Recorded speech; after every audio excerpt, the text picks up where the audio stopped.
Hello there, Newmarket family.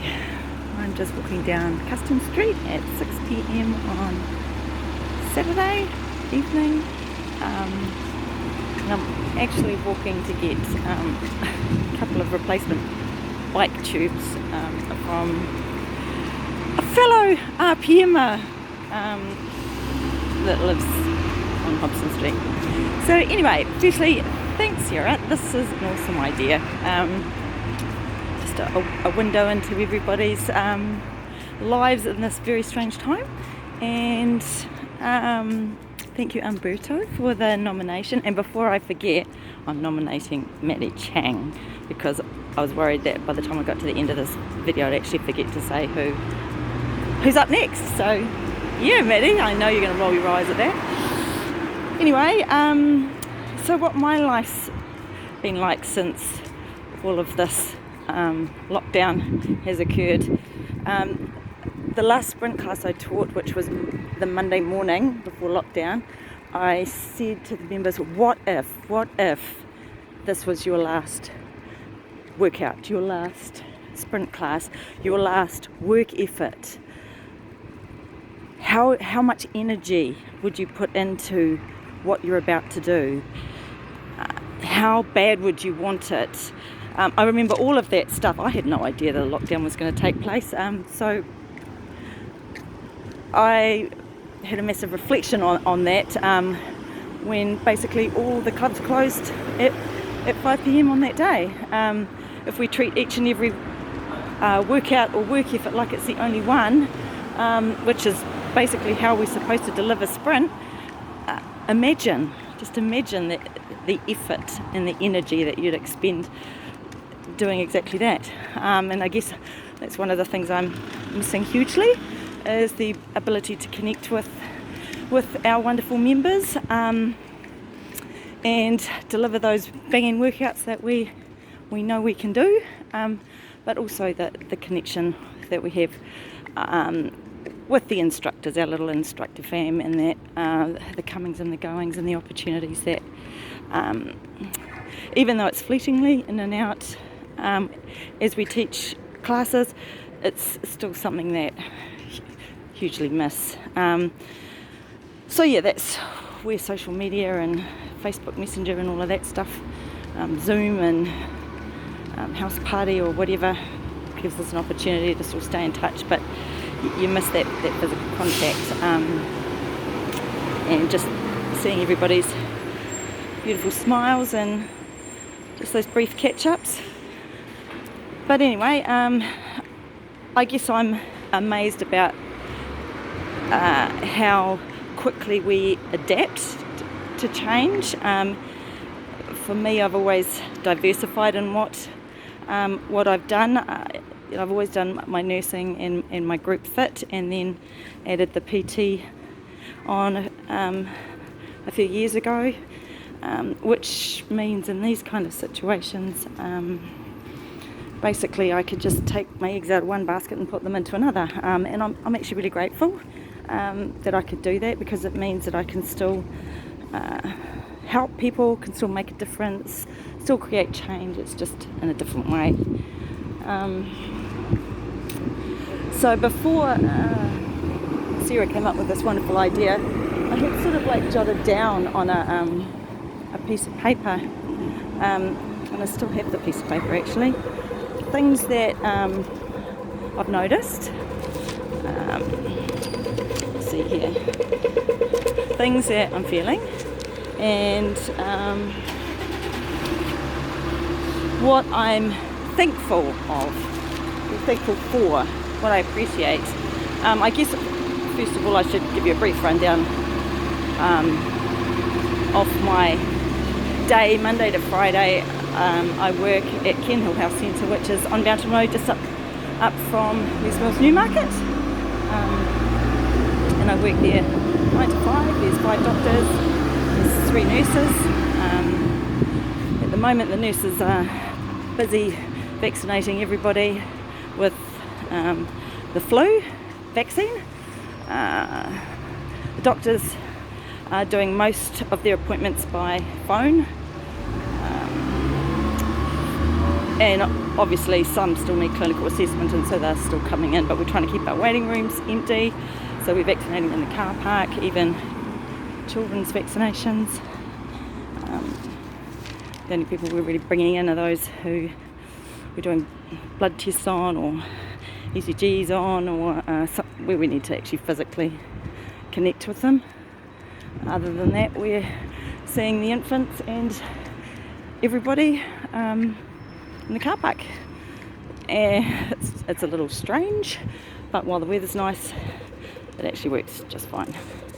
And then when I come home, I'll jump on my bike for an hour, go for an hour's bike ride, and come back, cook some dinner, go to bed, get up and do it all again. So my days are going actually pretty fast. And then on the weekend I just go for really long 2 or 3 hour bike rides. I'm so thankful that I have my bike. Takes me back to when I was training for the half Ironman distance. I'm just hopping on my bike and going and just revisiting all those routes that I had mapped out during my training. So I'm probably putting in about 200 k's a week.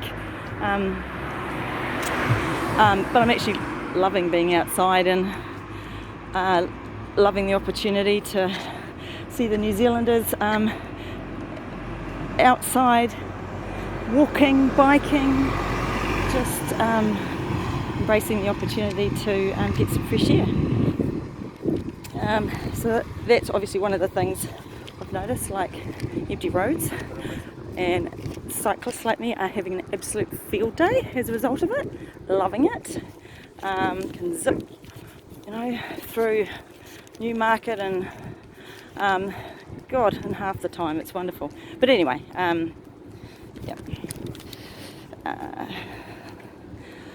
something else I've noticed, obviously, queues at the supermarket, space at the checkouts.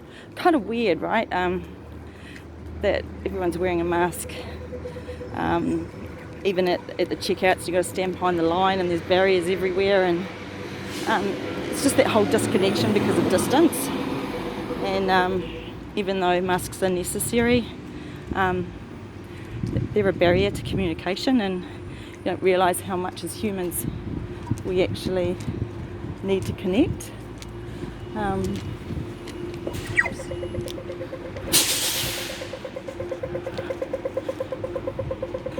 road here. Normally I'd look to see if I get run over, but there's no cars, so it's all good. Things I'm feeling, a spectrum of feelings actually. Just going to hang out on the corner where the sun is here. Sad that a virus is causing us to shut down. Hugely claustrophobic wearing a mask. I could never be a theatre nurse, I'm sorry I couldn't, because I do not enjoy having to deliver everything that I'm doing on a daily basis behind a mask, even though I know it's necessary. It also makes us, not the mask, but just this whole situation, makes us reevaluate our choices in life, where we're going, what we want to achieve, and how we can make a difference along the way. It's a good time to stop, write those things down and have a think about that, because this could be an opportunity for you to change tack, but also put a timeline on your goals. First of all, identify what it is that you want, how you're going to get there, and what kind of time frame you want to do that, and then maybe set some goals along the way to help you achieve your purpose. You've got to make sure you identify what your purpose is, and sometimes it's just a life journey. What else can I share with you before I wrap this up? What I appreciate is, I've already mentioned this, diversifying my work choices, still being able to assist in lockdown, not being afraid. I think I would have made the wrong profession choice if I was afraid. I'm working with like-minded people who are committed to their work. We have this little medical fam thing going on, I guess, where we're all buzzing around, busy, but we have a common purpose. and it's good to embrace that.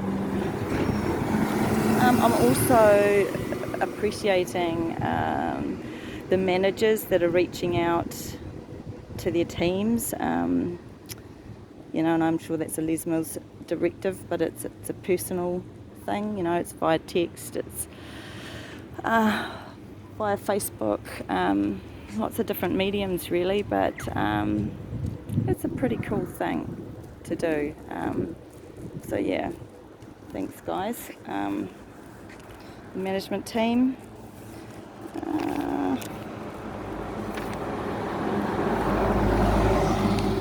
I think that's pretty much it.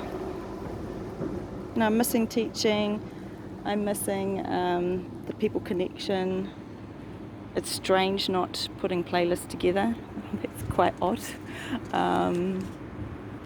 It's strange seeing my headset just hanging there out to dry. I almost feel sorry for it. So yeah, I hope you guys are all coping with the changes in your own way. And if you're struggling, that you can reach out. There's plenty of ways to do that. There's also a lot of us who are more than happy just to chill and listen and share, and because it's a very strange time, right? So I think it is bringing us together. It's just bringing us together in a different way, but it's also giving us opportunities to change our routine, appreciate what we had,